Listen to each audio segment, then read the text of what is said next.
Salut Paul-Henri Mathieu, comment vas-tu? Ça va bien, Émilie, et toi? Ça va super bien. Écoute, durant toute cette quinzaine, donc aux dates initiales, on va rediffuser un match historique, un match qui a marqué les esprits, un match de Français. Et bien évidemment, tu as été retenu avec ton match face à John Isner. C'était en 2012 où tu avais gagné 18-16 au cinquième après 5h41 minutes de jeu. Un match juste incroyable. Justement, quel souvenir tu gardes de cette rencontre? Non, c'est vrai que c'était un match assez dingue et c'était après effectivement une longue absence où j'avais été blessé, je m'étais fait opérer du genou et je ne savais pas si j'allais pouvoir rejouer déjà au niveau et me retrouver à nouveau sur le central de Roland. Effectivement, c'était un de mes objectifs pendant ma convalescence et voilà, j'avais déjà du mal à croire que je me retrouvais là à nouveau sur le court. C'était quelque chose d'assez exceptionnel. J'avais gagné mon premier match en 5-7 après avoir été mené 2-7-0 face à l'Allemand Björn Foucault. Et voilà, me retrouver contre John Isner au deuxième tour, c'était dingue, quoi. C'était dingue.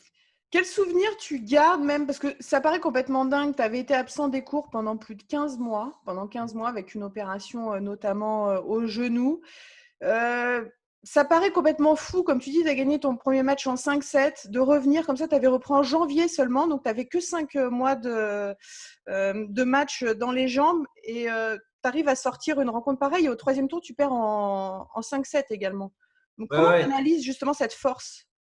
Bah, même en mars, hein, j'ai repris le premier tournoi, non, février, premier tournoi, j'ai repris. Mais effectivement, même quelques semaines avant Roland Garros, je me suis dit, sur terre battue, ça va être compliqué comme physiquement.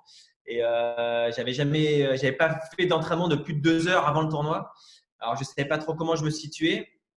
Et je pense que l'envie prend le dessus et quand on a envie, on arrive à pousser des barrières et à trouver des ressources qui sont un peu insoupçonnées, qui sont tout au fond de nous. Et effectivement, après ce premier match en 5-7, je me suis dit, mais ouais, c'est incroyable, je ne pensais jamais que j'allais pouvoir jouer aussi longtemps. Est-ce que je vais pouvoir récupérer pour le match d'après?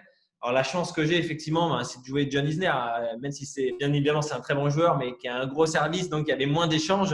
Donc, je me suis dit, allez, il faut que je me concentre sur mes jeux de service, essayer d'abréger les échanges. Et voilà, je savais que ça allait être, que ça pouvait durer dans la durée, mais que ça n'allait pas être un énorme combat physique. Avec le recul, hein, quelques années après, donc 8 ans exactement, comment tu le situes ce match? Est-ce que c'est un début de deuxième carrière? Parce qu'on a l'impression qu'il y a quand même eu une coupure dans ta carrière. Est-ce que c'est une deuxième carrière en une? Ouais, ouais, non, complètement. Voilà, à partir de 2012, c'était vraiment une deuxième carrière. Et ce match-là, voilà, ça a sonné ce début de seconde carrière, bien évidemment. Voilà, comme je l'ai dit, c'était un objectif hyper important pour moi quand j'étais en convalescence de pouvoir rejouer Roland Garros. Honnêtement, c'était une grande victoire. J'ai eu la chance de gagner des tournois pendant ma carrière. Mais ça valait largement une victoire que j'ai pu avoir de ma première carrière. Mais c'était un moment hyper intense et retrouver cette communion aussi avec le public, sentir toute cette ferveur, bien évidemment se sentir poussé.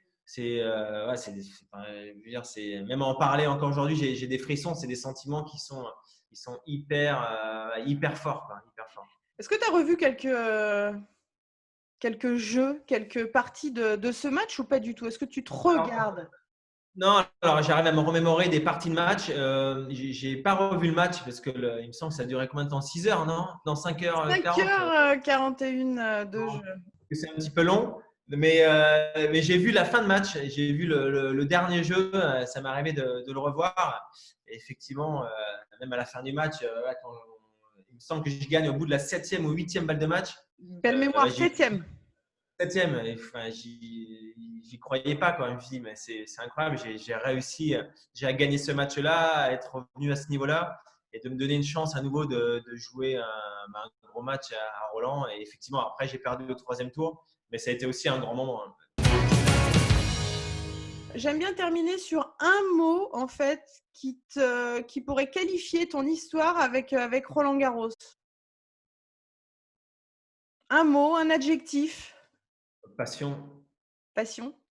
la passion, ouais, la passion, parce que euh, comment dire, c'est vrai qu'on a des sentiments qui sont indescriptibles à Roland Garros et pourquoi on s'entraîne pour arriver un jour à disputer ce tournoi-là. C'est la passion qui nous donne envie de s'entraîner durement pour pouvoir un jour participer à notre rêve, à participer à Roland-Garros. Mais c'est vrai que c'est des moments qui sont hyper intenses et c'est des rêves de gosse qui se réalisent quand on dispute ce tournoi-là.